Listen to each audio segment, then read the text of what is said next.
예, 8월의 마지막 날 시장이 진행이 되고 있습니다. 이제 다음 주 월요일부터는 9월의 장 새롭게 시작이 될 텐데요.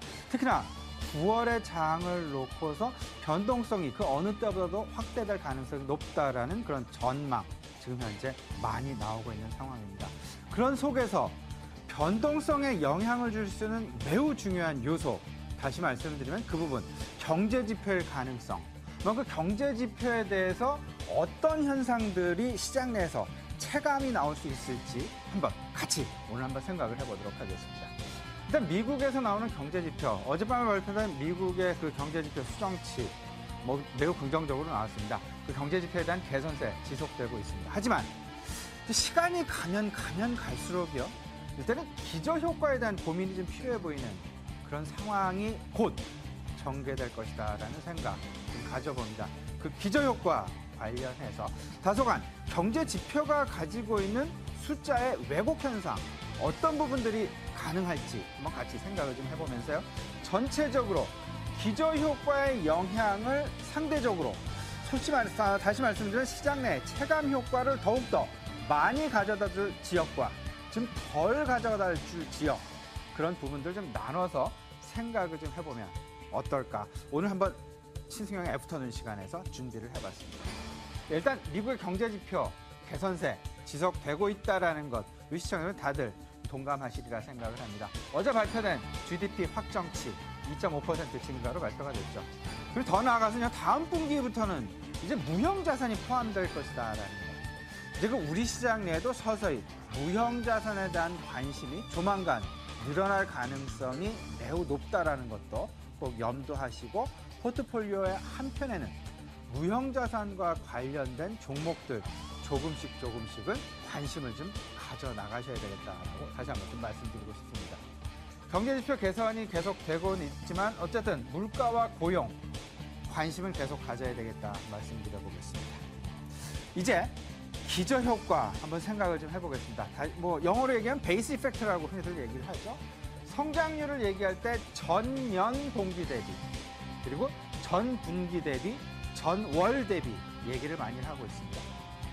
예를 들어서요, 전년 동기 대비 얘기를 해보면 전년 동기에 미국 내지는 어떤 그 다른 지역, 어떤 지역에서의 경제 지표가 매우 좋지 않게 나왔다라면, 올해 동기, 전년 동기와 비교한 올해 같은 경우 조금만 개선세가 나타났다 하더라도 기저효과에 의해서 보이는 숫자는 매우 크게, 성장률 자체는 매우 크게 나타날 수 있다는 것, 다소간의 숫자에 약간의 착시 효과가 분명히 있다는 것, 이 부분 꼭 놓치시면 안 되겠다라고 말씀을 드려봅니다.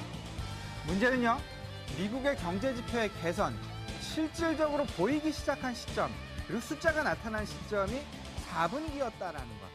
그렇다면 서서히 시간이 가면 갈수록 미국에서 느껴지는, 경제지표에서 느껴지는 기저효과 부분은 점차 사라지면서 모멘텀의 둔화가 예상될 것이다라는 것 꼭 좀 염두에 두셔야 되겠습니다. 시장에서 느끼는 체감, 그리고 실질적인 숫자에서 나오는 부분들, 좀 다른 양상이 전개될 수 있다는 것 놓치시면 안 되겠습니다.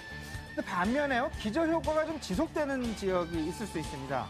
다시 말씀드리면 이제야 바닥을 다지고 있는, 바닥 국면에서 서서히 올라갈 가능성이 높다는 것. 그 기저효과, 그 기저라는 부분은 지금 현재 거의 0에서 시작한다라고 치면 0.1만 되도 그 기저효과는 어마어마하게 크게 나타납니다. 이 부분들 한번 생각을 해보셔야 되겠는데, 특히나 이 가장 가능성이 높은 지역, 기저효과를 가장 그 기저효과의 덕을 톡톡히 볼 수 있는 지역은 유로존일 가능성이 매우 높다라는 것 꼭 잊어버리시면 안 될 것 같습니다. 그렇다면요, 이런 기저효과가 가지는 어떤 그 경제지표의 왜곡 현상, 이 부분을 놓고서 시장 내에서 느끼는 체감, 분명히 다를 수밖에 없을 것입니다. 그 권역별 경기 개선에 대한 체감 차별화, 이제는 서서히 좀 준비를 하셔야 되겠다, 한번 강조를 드리고 싶은데요. 기저효과가 둔화되는 미국 지역, 어찌 보면요, QE 축소의 지연을 제한시킬 수 있다는 것. 왜냐하면 시장 내에서 QE 축소 지연에 대한 기대감이 좀 높아지고 있는 것도 사실이죠. 하지만 이제 4분기부터 미국에서는 기저효과가 상당 부분 줄어들면서 감소 내지는 둔화가 되면서 경제지표가 서서히 좀 줄어드는 그런 모습이 보일 수 있다는 것. 경제지표의 왜곡이죠.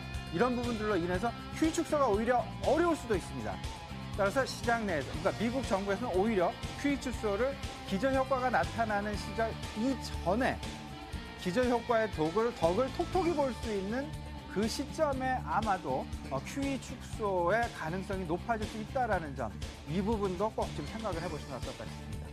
반면에 아까도 말씀드렸죠. 기저효과가 지속될 수 있는 그런 지역, 뭐니 해도 이제 바닥권에서 머물고 있는 유로존과 중국에 관심이 필요해 보인다. 이런 부분들 숫자 관련해서 우리 시청자 꼭 좀 생각을 해보셔야 되겠습니다. 따라서요, 지역별, 지표와 관련된 업종의 차별화, 또 최근 들어서 외국인들의 매수세 부분들, 조금 좀 쏠림 현상들, 그리고 기관 투자자들의 쏠림 현상들, 유로존에 좀 집중되고 있다는 그런 부분들, 관심이 서서히 늘어나고 있다는 부분들, 어찌 보면 이런 부분과도 오늘 말씀을 드리는 기저효과의 둔화와 기저효과의 개선이 지속되는 부분들, 이런 부분과도 무관치 않다라는 것 한번 생각해 보시면 어떨까 싶습니다. 우리 시청자 한번 곰곰이, 오늘 제가 드린 말씀 곰곰이 좀 생각을 해보시고요. 이런 부분들이 앞으로 시장 내 체감 상황에 영향을 분명히 미칠 수 있다는 것 꼭 좀 기억해 두셨으면 좋겠습니다. 이제 그 9월 시장 시작이 됩니다. 전체적인 시장 이야기 BS투자증권 홍순표 부장 모셔서 얘기 자세히 이어가도록 하겠습니다. 잠시 뵙겠습니다.